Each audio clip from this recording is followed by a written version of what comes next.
RLP.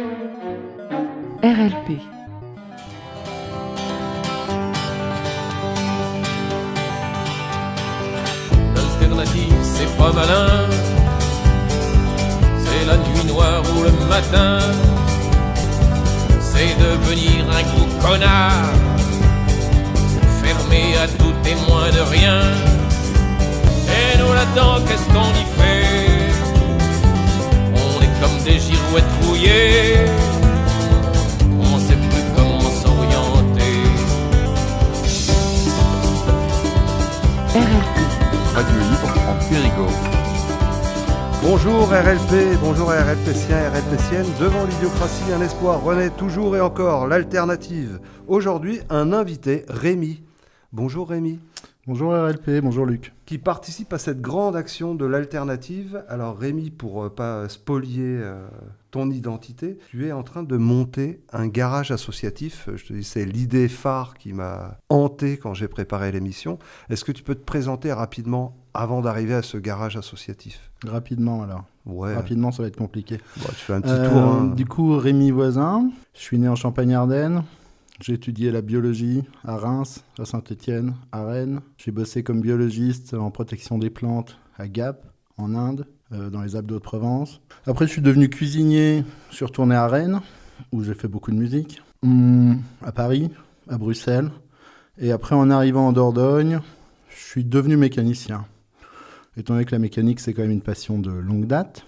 Et du coup, je me suis dit que monter un garage associatif, c'était quelque chose d'assez important pour la Dordogne, vu qu'on a quand même énormément besoin de nos voitures, devant l'absence de transport en commun efficace. Ok. Ça va ? Ouais, bah et toi ça te va? Ça me va. On va approfondir un peu, parce que tu fais tellement de choses quand on a préparé l'émission. J'ai compté 5 actions différentes. Et tu m'as parlé beaucoup du vélo. C'est parti de cette idée-là du vélo. Est-ce que tu peux...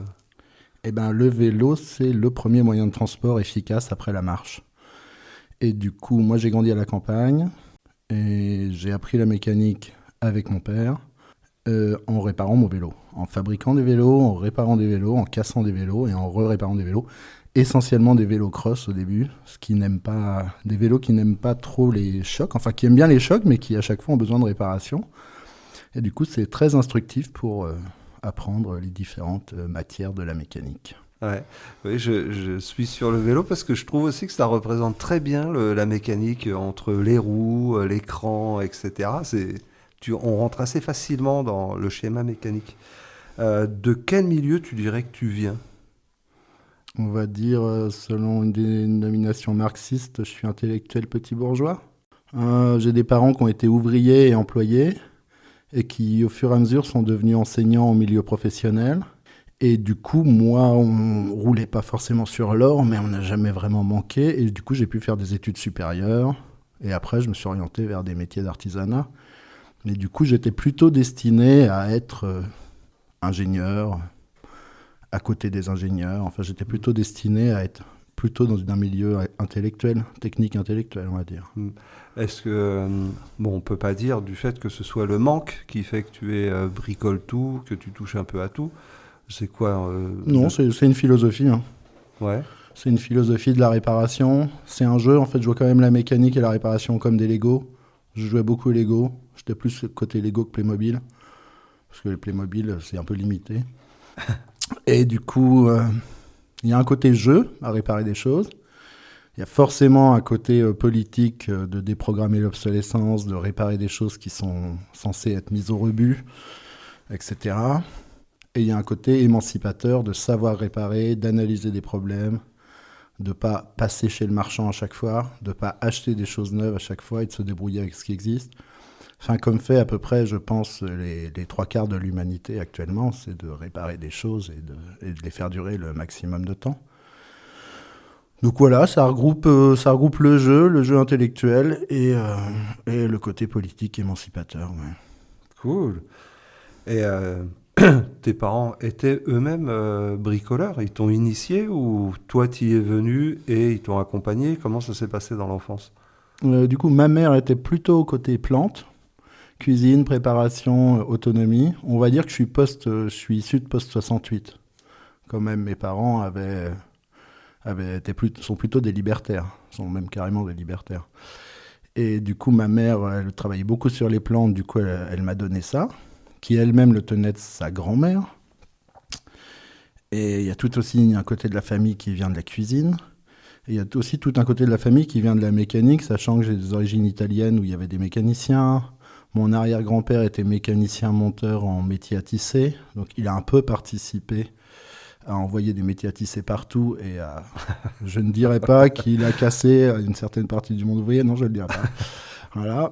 Et du coup, mon père, lui, je pense qu'il était bricoleur et qu'il s'est formé à la mécanique au fur et à mesure qu'il montait.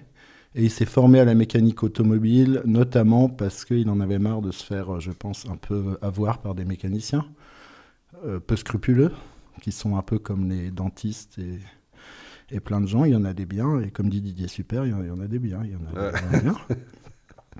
Et du coup, ça a été une transmission assez rapide, sachant que j'ai commencé à réparer mes vélos à 6 ans, je pense, et à utiliser des outils. Ouais. Ah oui, très tôt, carrément. Oui, très tôt, j'ai su réparer des crevaisons. Ouais. Cool. Mon premier vélo d'occasion, vélo de mes cousins ou de mes cousines. Mon deuxième vélo, on a dessoudé le cadre, on l'a ressoudé différemment. On a fabriqué en gros un premier VTT monovitesse que je n'ai pas cassé, qui a roulé en peinture d'après. La première fois que je l'ai essayé, c'était sur les jambes dans le jardin pour voir, il roule. Ok, il roule. Après, j'ai eu un vélo cross d'occasion et on a restauré complètement un vélo Peugeot 3 vitesses, demi-course, la pneu ballon, c'est-à-dire tout faire, tout démonter, remettre les rayons, remettre les roulements, dérouiller les jantes, refaire une peinture, l'intégrale, quoi. Donc c'était très formateur. Et en même temps, on m'a appris à couper du bois avec une hachette, à remettre des manches sur des marteaux, à utiliser une lime. C'était pas la période bénie des visseuses et des disqueuses et tout ça. Du coup, on avait majoritairement des outils manuels. D'accord. Est-ce que ça, tu crois que ça expliquerait le fait qu'on n'est pas moins bricoleur, je pense pas, mais on est moins dans la recherche de réparer que, je pense, dans les années 60 ? Non, parce que tu as le même constat ou pas ? Je pense que... Alors, je sais pas, parce que je suis énormément entouré de réparateurs, forcément. Ah ouais, donc d'après mes passions, etc., j'ai énormément de gens qui réparent. Et puis là, on est beaucoup dans le Périgord vert, donc avec des gens qui ont eu potentiellement une carrière avant et qui se réorientent vers l'artisanat, donc qui sont resoumis à des logiques d'outils, d'entretien d'outils, parce que voilà, que tu sois charpentier, charpentière, menuisier, etc. Si tu veux acheter une circulaire Makita, ça coûte la moitié d'un bras, etc. Les tronçonneuses, si tu veux les faire entretenir chez un professionnel, ce qui est intéressant parce que les professionnels sont parfois de très bons conseils, histoire de ne pas casser le sucre sur le dos de tout le monde quand même. Mais très vite, ça te coûte très cher. Donc, ou tu as une activité économique qui te permet de faire un entretien régulier chez des professionnels et de payer des factures, etc., ou tu es plutôt sur des... les gens que je connais sont plutôt en pluriactivité. Donc, ils ont une petite partie artisanat, ils ont une partie conseil, ils peuvent être journalistes, ils peuvent être profs de yoga ou de théâtre ou de musique, etc. Donc, souvent, tout le monde a 3 activités, tout le monde a au moins un véhicule, peut-être un véhicule pro, peut-être un motoculteur, peut-être un tracteur parce qu'ils ont du terrain. Donc, tout ça, ça fait de l'entretien. Et du coup, il y a un côté économique exactement à faire de l'entretien soi-même ou à faire de l'entretien avec des gens qui connaissent. Et du coup, là, je suis beaucoup sur des groupes où on veut faire de l'entretien ensemble. D'accord. Oui, parce que quand on s'est rencontrés, en fait, tu mènes un atelier pour la récréative qu'on a reçu il y a quelques temps. Et tu mènes donc un atelier de réparation auquel j'ai participé. J'ai amené ma débroussailleuse, brillamment, je ne sais pas, mais en tout cas, je suis parti, l'objet fonctionnait, alors qu'il ne fonctionnait pas quand je suis arrivé. Pour toi, c'est quoi l'envie, en dehors du fait économique, parce que des personnes que j'ai vues, moi, dans l'atelier, je ne considérerais pas que ce soit des gens qui en ont besoin, enfin, qui ont besoin économiquement de passer par de l'autoréparation. Moi, j'avais un autre constat. J'ai remarqué que les gens aimaient bien toucher les petites pièces, démonter, remonter. Est-ce que c'est juste ce que je pense ou tu as un autre regard, toi ? Ah non, je pense que tu as tout à fait... C'est juste, c'est pas complet, mais c'est tout à fait juste. Alors en précision, du coup, moi, je suis formateur pour adultes, donc dans un CFPPA. donc sur les formations agricoles en reconversion. Je donne des formations avec des adultes qui sont déjà en poste aussi, qui sont des professionnels de l'entretien, des espaces verts qui viennent apprendre à se débrouiller. Et en même temps, je travaille aussi à la ressourcerie, la récréative à Thiviers. Et dans ce cadre de la ressourcerie, je donne des ateliers partagés. Donc demain, je donne un atelier électro sur de la réparation de grille-pain, de télévision, etc. Ce qui n'est pas vraiment mon fort, mais j'apprends. Et pour tout ce qui est mécanique, c'est vraiment une transmission aussi d'utilisation des outils, de comment c'est construit. Donc il y a quand même un jeu du Lego, de savoir démonter et remonter sans casser, de savoir comment ça a été conçu et par qui et quelles ont été les améliorations, parce qu'en fait il y a un chemin intellectuel qui mène aux machines qu'on a actuellement. Et du coup il y a plein de gens qui ont essayé plein de choses, il y a eu plein d'idées, il y a eu plein de matières, et du coup tu abordes un condensé de l'intelligence humaine, parce que tu as du plastique, tu as de l'aluminium, tu as des aciers traités, tu as des aciers durs, des mous, tu as des renvois d'angles, tu as des trucs. Donc, tout le monde s'est posé énormément de questions, comment on va faire ? Et du coup, quand tu commences à rentrer dans la mécanique, tu marches un peu sur les traces des gens qui l'ont construit. Donc effectivement, dans les ateliers, il y a des gens qui ne sont pas économiquement, qui n'ont pas forcément besoin, qui pourraient aller chez des réparateurs, mais je pense qu'il y a l'envie de réapprendre les gestes.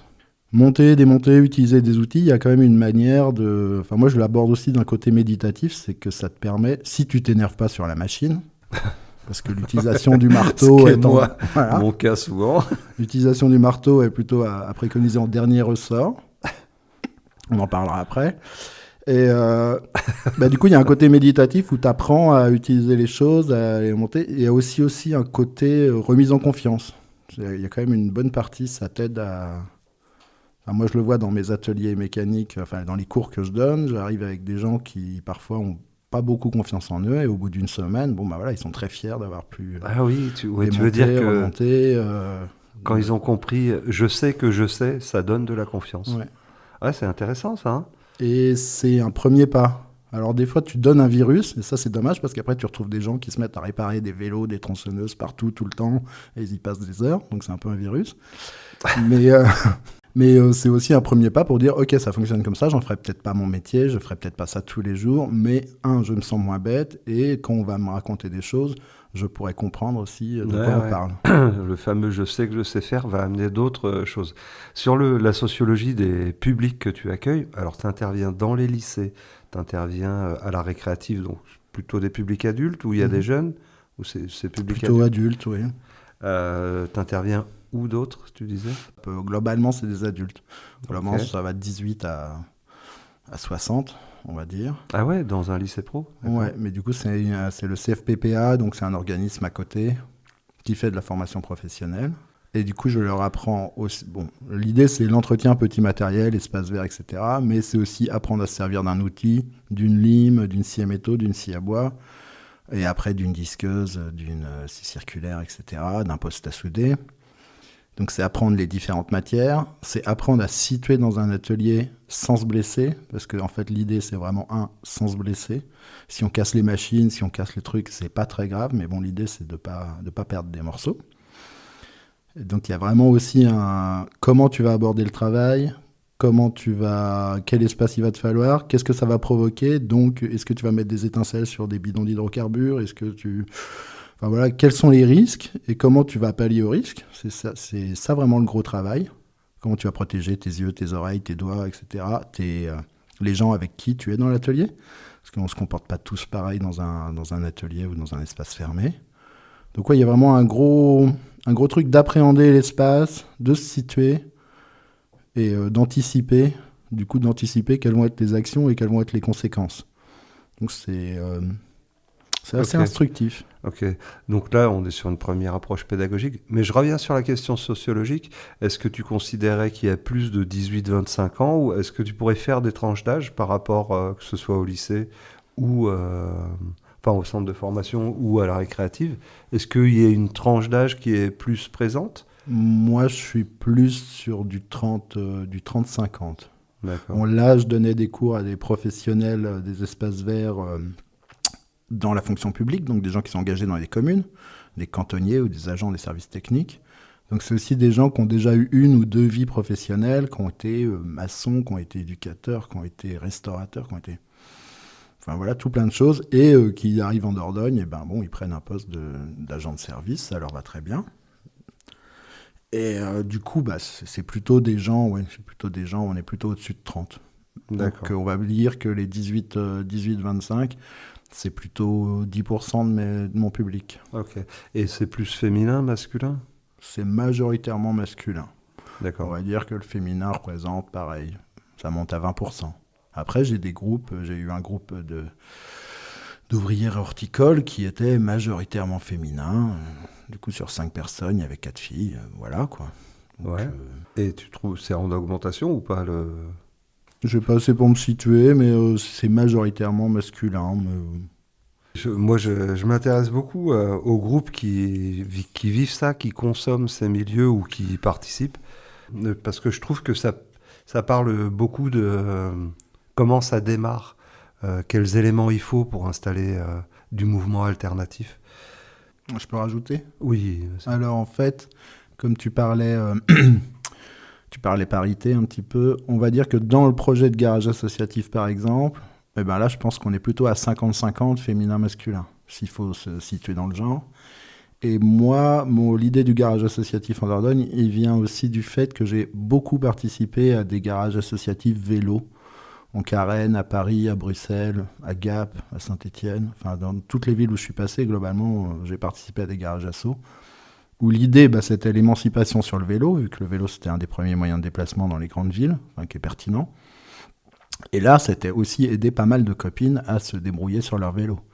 Et les aider sans leur piquer le tournevis des mains. Du coup, c'est vraiment en leur montrant les gestes et comment pas se blesser, etc. Mais du coup, on leur laisse en faire, puisqu'il y a une genrification, je sais pas, de la mécanique, où c'est majoritairement aux petits garçons qu'on apprend à servir de la mécanique, quoi. Oui, on le voit. Hein. Moi, j'ai un enfant de 5 ans. Au moment de Noël, on voit la furie des jeux qui sont mis en place.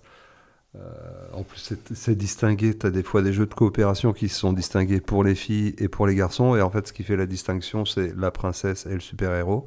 Bon, c'est même pas une mécanique, donc il n'y a aucune démonstration. On construit vraiment les gens pour qu'ils servent à quelque chose. Comme quand on construit un marteau pour clouer. On est encore un peu sur cette performance-là. Dommage ou pas, j'en sais rien. Je ne commande pas ce genre de truc. On va se faire une petite pause musicale avec un groupe qui s'appelle La Mastarde et le morceau s'appelle Hey Gamine. Radio libre en Périgord.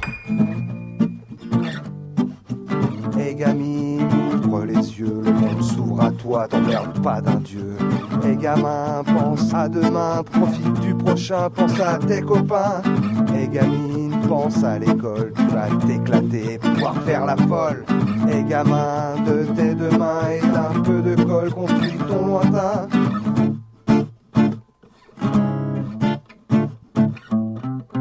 Hey garçon, tu apprendras tout au long de ta vie que tu peux être un roi. Et jeune fille, tu comprendras qu'avec un peu de punch, les gars n'ont pas la loi. Et souviens-toi, la douceur, la fraîcheur et l'odeur des fleurs.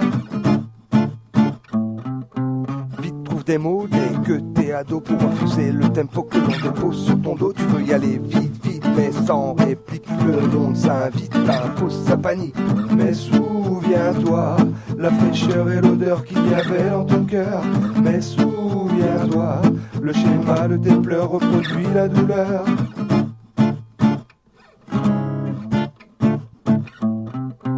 Hey petit gars, y a pas que ce que tu vois dans la vie, tu fais le poids, homme ou femme t'as les choix. Impose-toi, tu verras, ton passif est nocif pour les cons et les vices. Monsieur, madame, n'impose pas que tes choix à l'enfant dans des mois qui ne veut pas comme toi. Et monsieur, madame, tu fais des enfants et tu les condamnes. Fille, garçon, tu apprendras tout au long de ta vie que tu peux être un roi. La naissance d'une fleur qui grandit, fleurit dans nos douleurs. L'allégeance d'un seigneur qui domine dans ton cœur. Mais n'oublie pas les odeurs et les fleurs. Mais n'oublie pas les produits de ton cœur.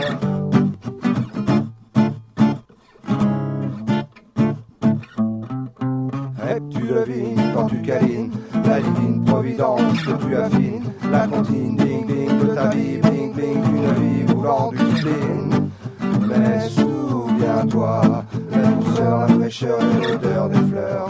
Mais souviens-toi, la beauté de ton cœur. RLP. Radio libre en Périgord. Hey gamine, ouvre les yeux, le monde s'ouvre à toi, t'emmerde pas d'un dieu. Hey gamin, pense à demain, profite du prochain, pense à tes copains.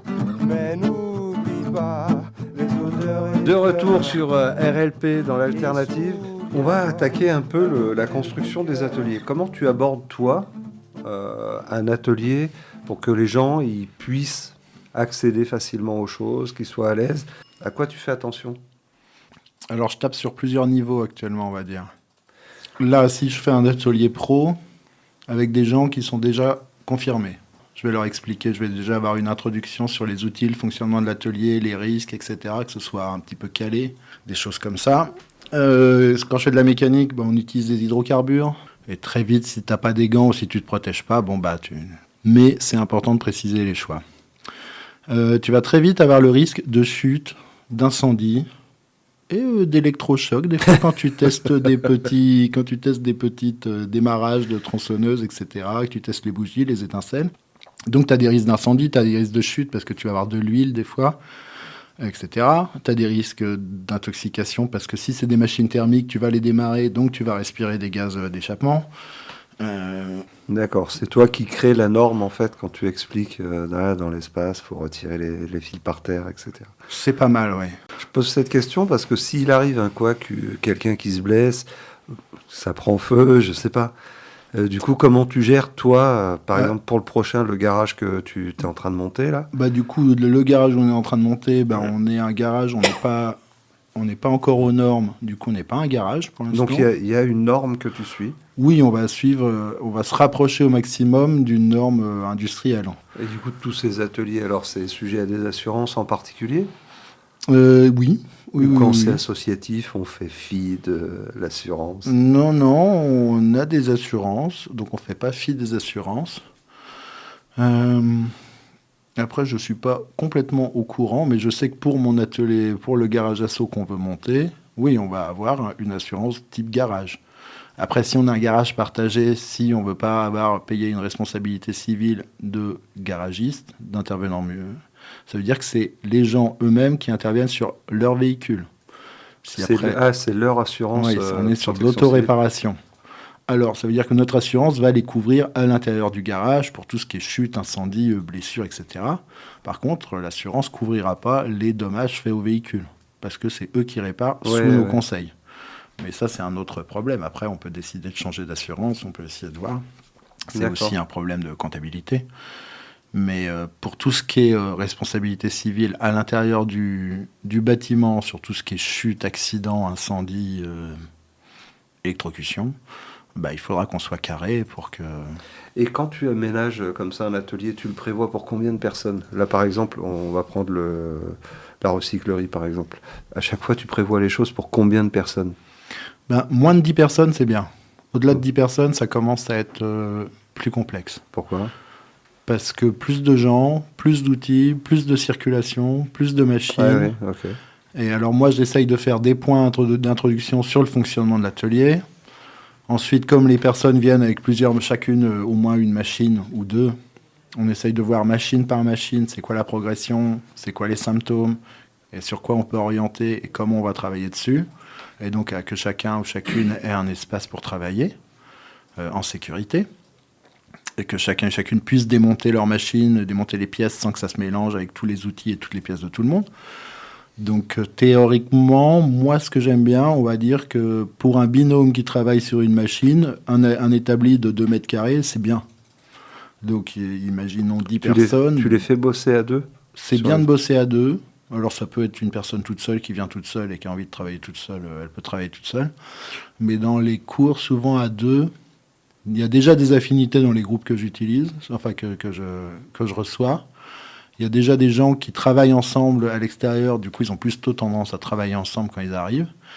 Et puis après, tu te sers aussi des compétences de chacun et de chacune, qui sait affûter, qui sait bien démonter, qui sait analyser des choses.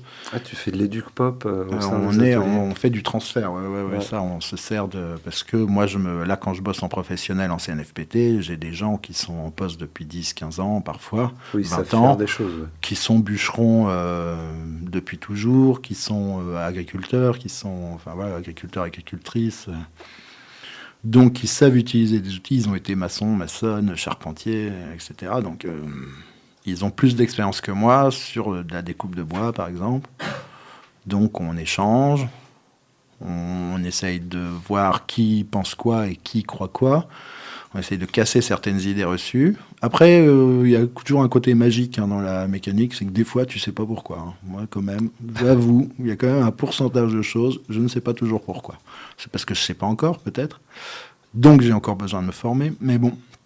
Donc, oui, il y a du transfert. Je m'arrange pour que les gens soient bien ensemble et qu'ils aient un bel espace de travail. La dernière fois, dernier atelier à la ressourcerie, on avait 2 tables de 2 mètres.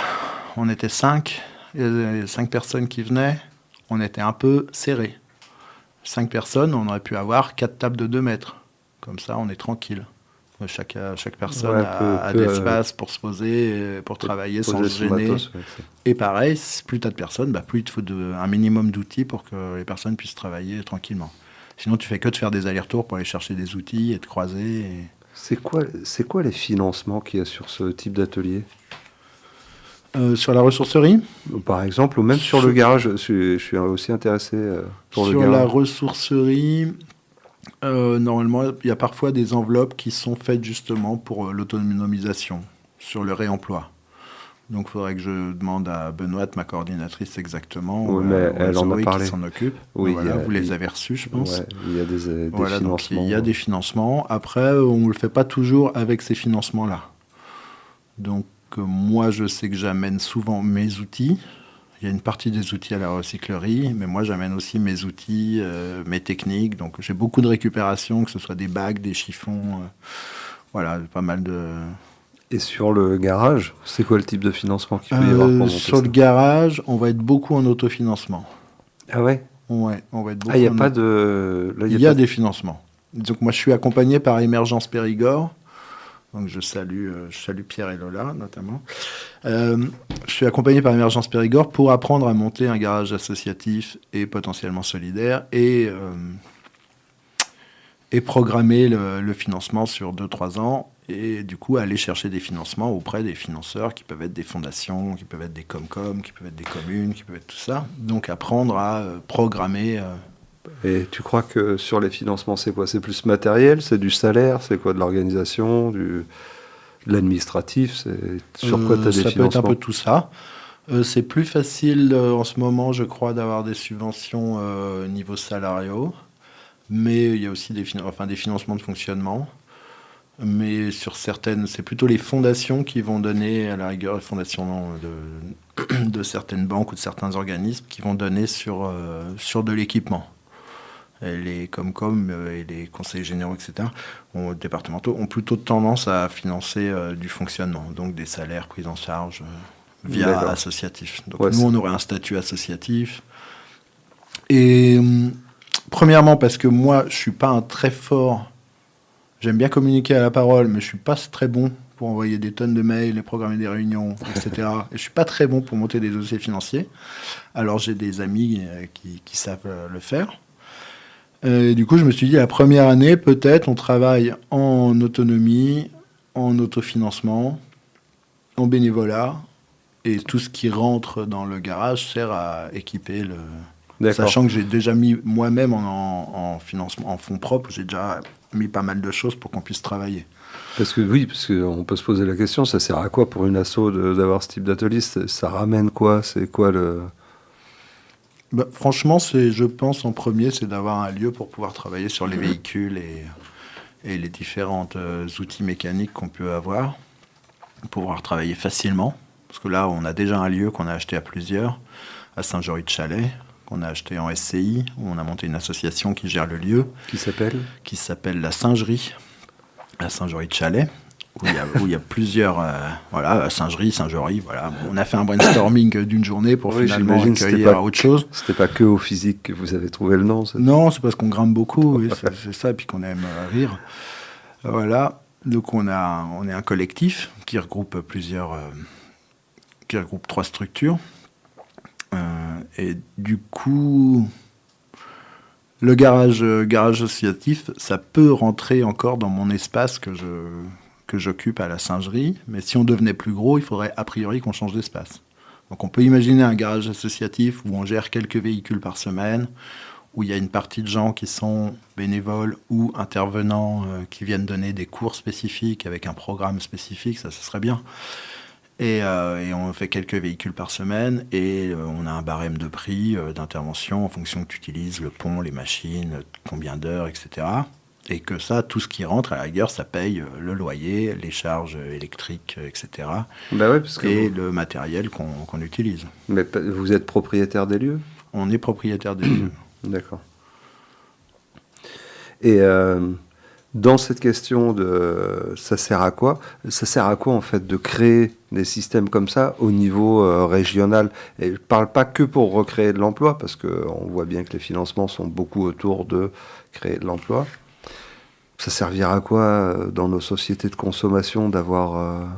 J'attaque le sujet de en quoi c'est alternatif. Ça servira à quoi la société d'avoir tous ces trucs là qui grouillent dans des coins, qui construisent... Du réseau. Ouais. De la résilience, c'est ça que tu veux? Je sais pas. Non. En société, ça servira à quoi de faire ça? Je sais pas, apprendre à changer une boîte de vitesse, par exemple. Ah ouais, voilà, merci pour le tacle. Oui, ça va me coûter. Moi, je travaille beaucoup en associatif depuis toujours. Enfin, depuis 30 ans, j'ai toujours travaillé en associatif. Ça pique pas du travail, ça? Est-ce que ça vole du travail? À l'entreprise? Non, mais c'est un mythe.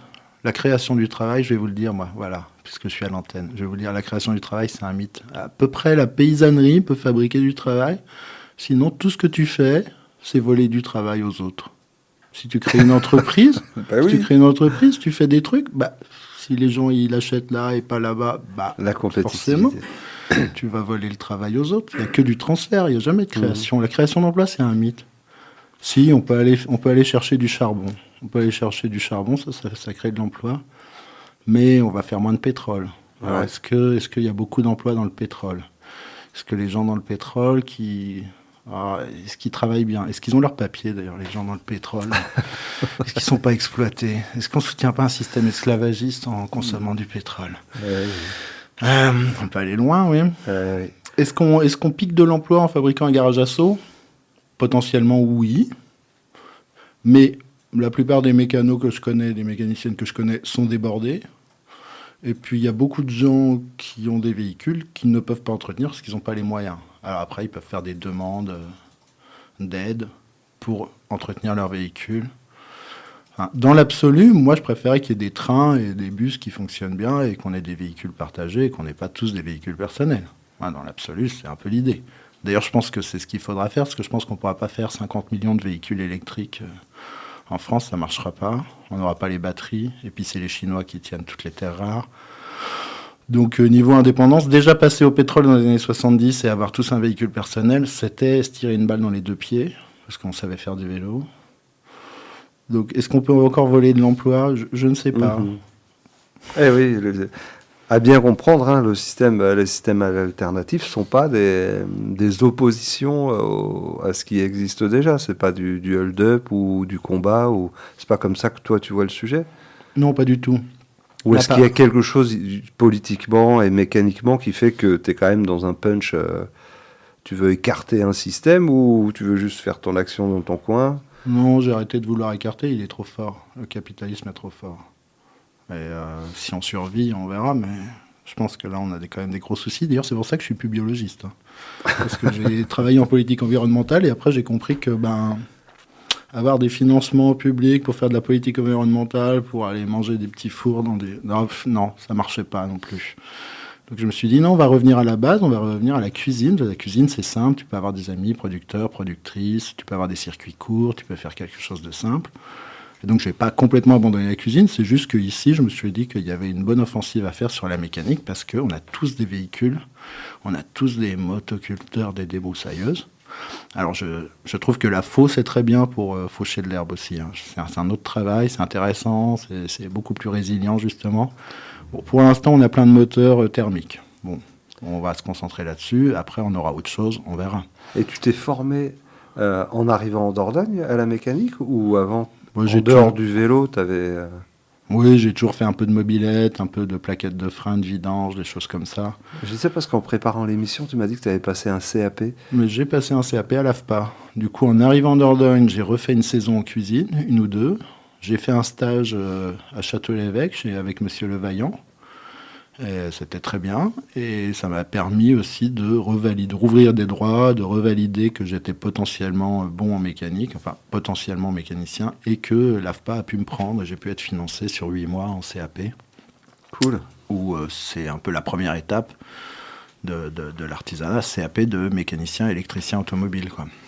Et sachant que, en fait, moi j'ai grandi à la campagne, avec un papa qui roulait en R16, en AMI 8, en NSU TT. Il avait une tendance à rouler assez vite et les moteurs n'avaient pas toujours tendance à suivre à la vitesse à laquelle il voulait rouler.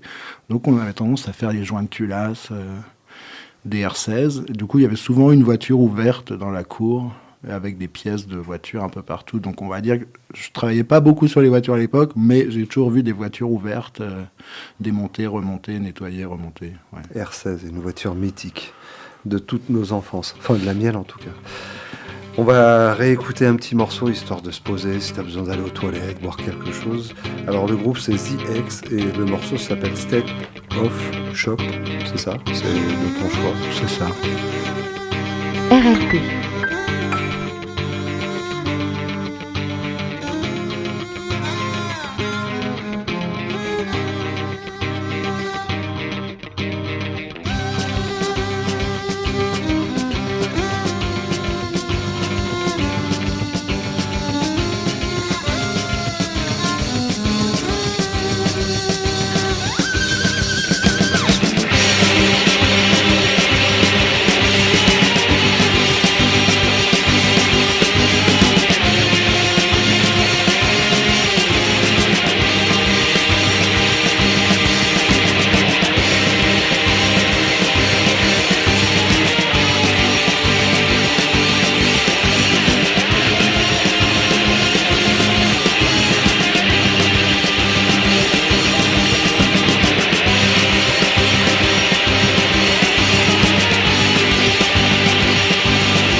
Shock.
afraid to find reason to banquet. Sure, one can hide, but there's a world outside.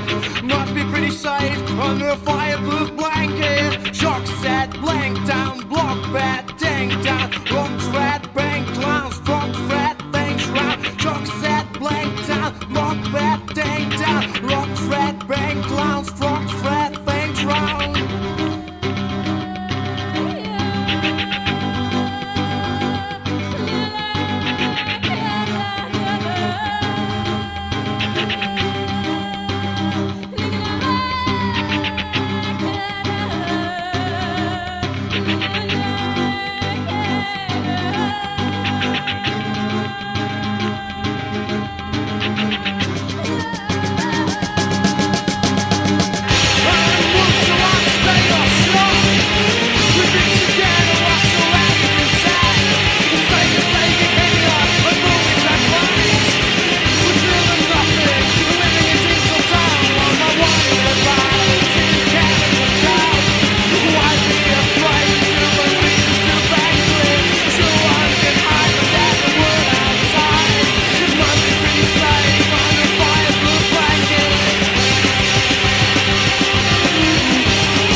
De retour sur RLP avec Rémi. Je ne vais pas spoiler.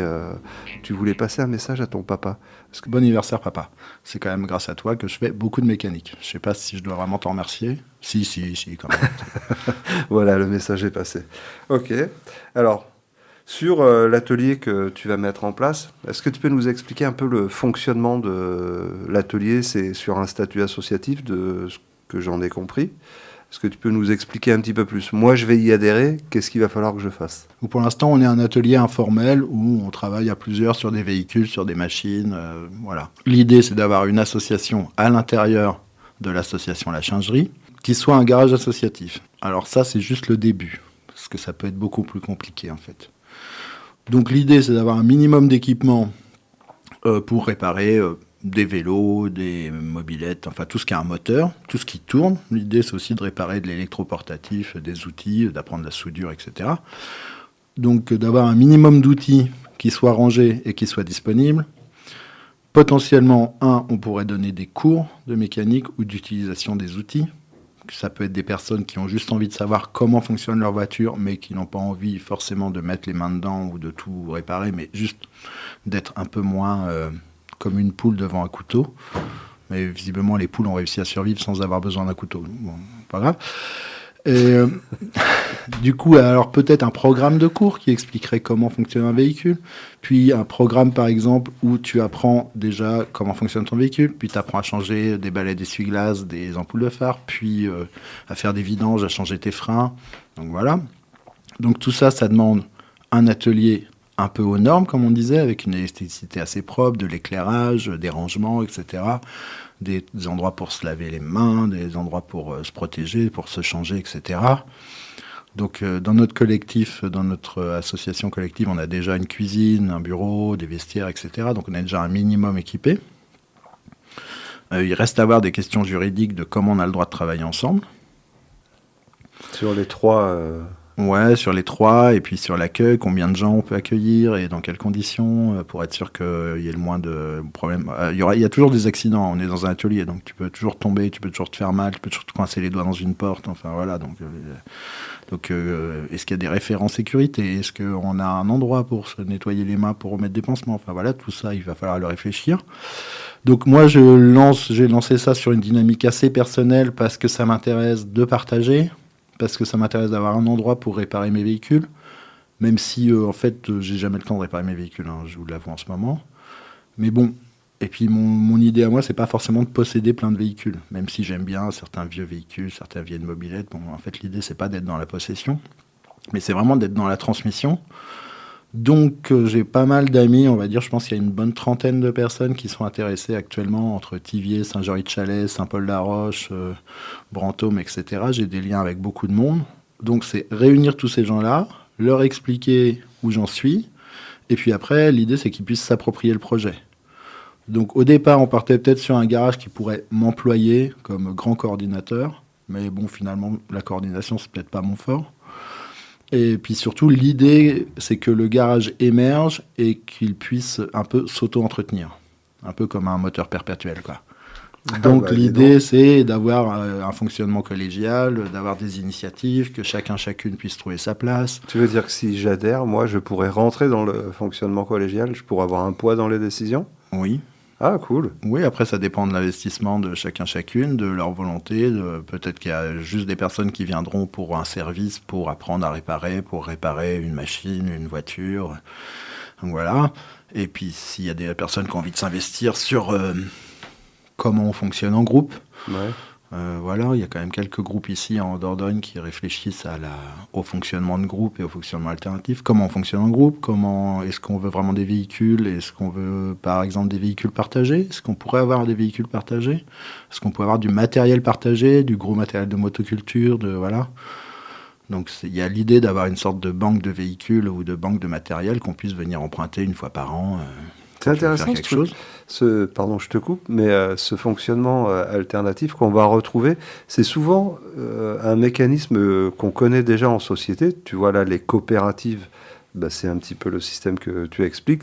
Sauf qu'il y a, je m'échappe de l'emprise de l'État ou je m'échappe du devoir payer ou du devoir être administré d'une telle manière. Il y a un peu de ça quand même dans le... Oui, tout à fait. Oui. Il y a aussi l'idée de le fonctionner en bénévole, c'est d'avoir le moins besoin, je vous avoue, de subventions possibles, en fait. C'est parce que là, je crois qu'on est justement à la grosse charnière des subventions, là, cette année, là, avec les gros problèmes d'associations qui n'ont plus de subventions. Bon, moi, j'ai quand même grandi dans un milieu un peu libertaire. Je suis passé par le Larzac, et après, je suis passé par Saint-Étienne. Et j'ai appris ce que c'était que l'autofinancement des associations du punk rock et de l'alternative musicale. Donc, comment tu fais si tu veux pas de subvention ? Tu fais plus petit, tu fais avec les gens, et tu fais un peu plus doucement. Tu passes un peu moins dans le journal, tu t'auto-congratules un petit peu moins, tu manges moins de petits fours, tu as moins d'amis. Mais par contre, des fois, les projets, ils sont pérennes. Et si tu changes de projet, si tu changes d'endroit, le projet, il continue d'exister sans toi. Par exemple, je suis allé en Inde, j'ai travaillé avec une association qui fabriquait des graines de variétés anciennes, avec laquelle on a fini quand même un peu par se fâcher parce qu'on n'était pas vraiment d'accord sur leur fonctionnement, parce qu'on les trouvait justement ni résilients, ni autonomes, ni partageurs, parce qu'ils gardaient le savoir, et ils ne savaient pas s'entourer de gens performants, et ils s'étaient fâchés avec Vandana Shiva, et quand tu vas en Inde, tu ne te fâches pas avec Vandana Shiva, c'est une bêtise. Si vous savez qui c'est Vandana Shiva ? Moi, je vous dirai après. Et... du coup, en Inde, j'ai rencontré beaucoup d'ONG, on disait NGOs là-bas, les gens avaient des beaux costumes et des belles valises et des petits stylos dans leur poche de chemise et ils faisaient des groupes d'enfants et des groupes de femmes pour leur expliquer comment on fait du compost, comment on fait ça. Bon, 90% des ONG que j'ai rencontrées, elles n'étaient pas pérennes. Si les financements s'arrêtaient, le projet s'écroulait. C'était vraiment un peu pour embaucher des gens qui avaient des études supérieures. Il fallait les embaucher pour un statut un peu social. C'était super. Il y avait de la belle carte postale, voilà. Des belles images. Après, j'ai rencontré un paquet d'ONG qui bossaient dans des alternatives et des échanges sud-sud qui étaient tout à fait compétents et cohérents pour savoir d'où venaient les problèmes, qui étaient plutôt le FMI et l'OMC et le capitalisme international, et qui savaient justement s'indépendantiser, ne pas travailler avec des énergies fossiles et avoir des choses pérennes. Donc voilà, je pense que ça m'a quand même pas mal inspiré. Sachant que ma mère m'a emmené aussi sur le Larzac, au Cune du Larzac dans les années 80. Et je pense que c'est assez fondateur pour apprendre à faire du résilient, Ça a mis de la graine.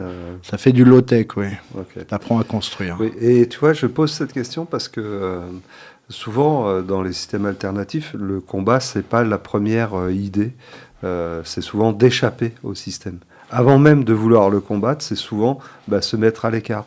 Un petit peu comme deux gamins dans une cour d'école, il y en a un qui est très fort, qui tape les autres, et ben tu as des décisions qui se passent chez les gamins, notamment je veux pas être à côté de lui parce que je risque de me faire taper. Et j'ai l'impression que dans les mouvements alternatifs, il y a un petit peu ce truc-là, de fuir celui qui tape les autres. Est-ce que mon regard il est juste ou... Il y a un peu une stratégie d'évitement et il y a aussi une stratégie de se fabriquer un lieu qui puisse être pérenne et qui ne dépende pas du bon vouloir de financeurs et de faire en sorte qu'on ne soit pas attaquable. Et souvent, c'est un peu sortir du jeu économique. Enfin, tu sors pas du jeu économique, c'est pas vrai. Mais au moins d'être disons indépendant. Tu te mets un petit peu à l'écart d'un jeu économique marchand un peu violent qui peut assassiner et empêcher les gens des activités de perdurer. Donc oui, c'est être peut-être aller plus vite, aller plus doucement et grossir moins vite, mais d'être plus pérenne et surtout d'être... Donc l'idée du garage, c'est aussi d'avoir des antennes. C'est-à-dire qu'on est sur un grand département, on va pas toujours faire 50 km pour aller réparer un truc. Donc il y a des amis à Jumillac, il y a des amis à Saint-Paul, il y a des amis à La Coquille, il y a des amis à Brantôme, à Nontron. Peut-être d'avoir des annexes, déjà commencer sur de la motoculture, parce que à peu près tout le monde utilise une débroussailleuse, une tronçonneuse, une tondeuse. Oui, puis il n'y a pas des ponts élévateurs de pas bagnole des ponts partout. élévateurs partout. Et puis c'est souvent quand tu veux te servir de ton matériel qui marche pas. C'est comme les chaudières, souvent ça tombe en panne en hiver. C'est quand même vraiment mal fait la vie. Et du coup, qu'on ait plusieurs groupes et l'idée c'est d'avoir un réseau, d'avoir un multi-réseau. C'est dans chaque lieu, tu as plein de gens qui savent déjà faire des tonnes de choses. Du coup, c'est plutôt réussir à... Je serais plutôt partisan d'une sorte de relation sociale. De mettre en lien certaines personnes, puis au fur et à mesure, certaines personnes rencontrent d'autres personnes et on essaye d'avoir un réseau, d'avoir un carnet d'adresses pour dire il y a un tel, il y a une telle, il sait faire ça, il sait comment... Et du coup, voilà. C'est très éduc-pop. Hein. C'est très réfléchissons ensemble, faisons ensemble, pour tous et par tous. C'est très éduc-pop, cette idée. Et du coup, ce garage-là, déjà, à quelle portée, quand est-ce que tu penses que ça va s'ouvrir ? Qu'est-ce que ça va coûter pour les adhérents en termes de temps et en termes d'argent, peut-être ? Ah mince, j'ai pas réfléchi. À quelle portée tu penses ? Dans l'idée, moi, j'aurais bien voulu que janvier 2026, on soit opérationnel. Cool, que je puisse réparer ma boîte de vitesse. Merci. Bon, je pense qu'on risque d'avoir un peu de retard sur cette idée. Mais en même temps, j'ai beaucoup d'amis. Donc, il y a les amis de la ressourcerie, il y a les amis de Sarouille, donc Angélique et Laure, qui font de la soudure, etc. Il y a les amis d'Etiquetech, donc François, Fabien et Manu, qui, eux, bossent plus sur la low-tech. Et en fait, on est sur des problématiques communes d'émancipation, d'utilisation des outils, de restauration, de réfection, que ce soit sur plein de niveaux différents. Du coup, il y a aussi l'idée d'avoir une sorte de collectif associatif ou d'avoir une sorte de supra-association qui puisse réunir tout ça. Et comme on a déjà un lieu à Saint-Jory-de-Chalais, donc on déborde d'énergie, je vous le dis. Cool. Et l'adhésion, ça va être quoi ? L'adhésion, ça serait un minimum, je sais pas, un truc comme 30 € annuels. Et l'idée, c'est d'avoir un tarif préférentiel en fonction de tes revenus, en fonction de ce que tu peux, de ce que tu veux donner.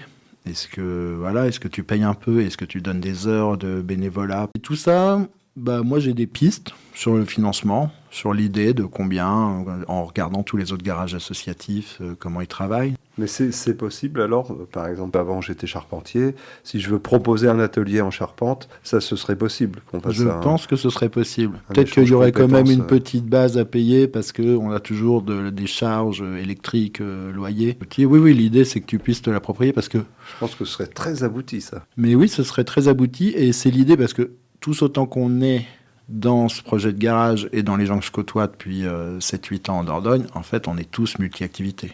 Tous les gens que je connais ont au moins 3 vies, donc ils ont tous une sorte d'expertise à transmettre sur...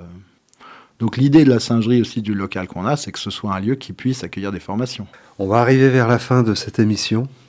Est-ce qu'il y a un sujet que tu voudrais aborder, que je n'ai pas abordé ?